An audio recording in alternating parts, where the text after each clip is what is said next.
Somos Biljavers.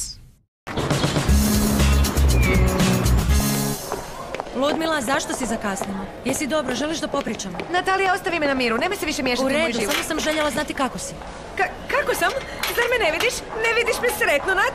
Ja sam supernova, a ne satelit bez sjaja poput tebe. Nati, bi li nas ostavila na trenutak da porazgovaram s Ludmilom? Naravno, da vidimo hoće li ti nešto reći.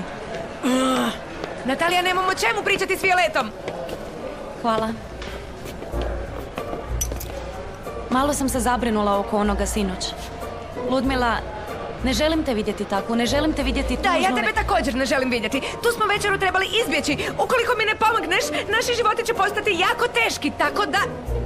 Ludmila, ako naši roditelji žele biti skupa, pustimo ih da budu sretni. Govoriš to jer ne poznaš moju mamu. Da je poznaš, Violetta bila bi prva koja bi htjela razdvojiti od tvog tate.